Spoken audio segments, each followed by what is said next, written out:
So Trump was finally forced to give up his quest to bury the Epstein files after being forced to sign a bill that passed Congress 427-1. The Senate, unanimous.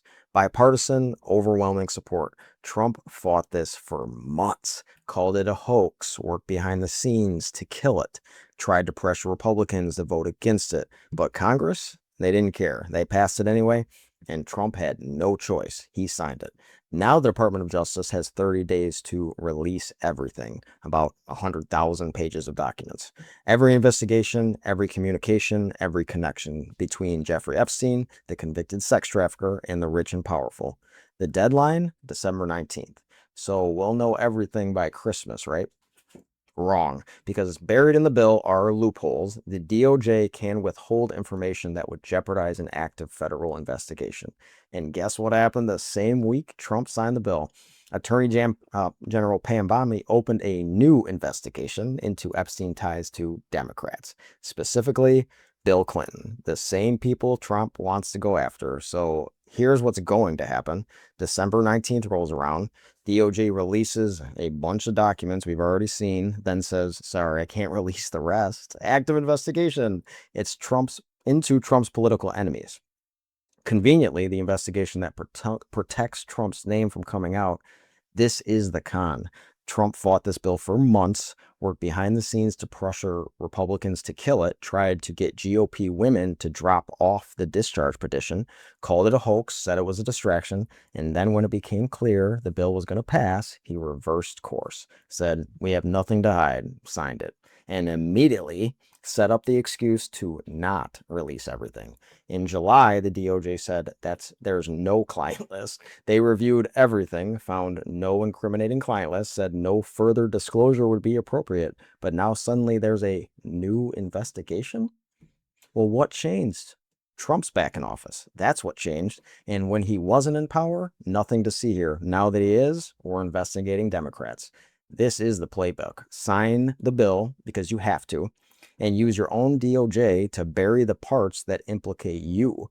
And here's the kicker. Pam Bondi, Trump's attorney general, the woman who dropped the Trump investigation after getting a $25,000 donation, she's the one deciding who gets released. She said, we have new information, but won't say what information, just new information that justifies investigating Trump's enemies.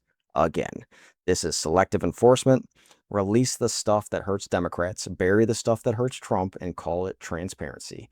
Survivors of Epstein's abuse fought for years to get these files released. They testified, they organized, they pushed, and Congress for once listened. 427-1. One person voted against it.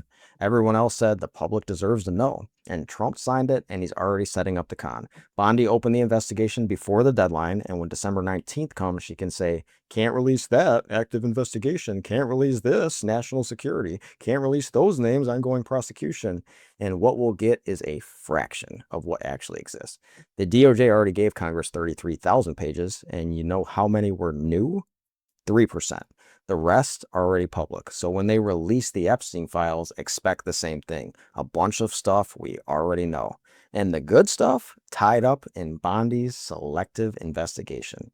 Here's what we know about Trump and Epstein. They were friends for years, partied together, flew together, socialized together. Trump said he's a terrific guy back in 2002, said Epstein likes beautiful women as much as I do, and many of them are on the younger side. Trump said that.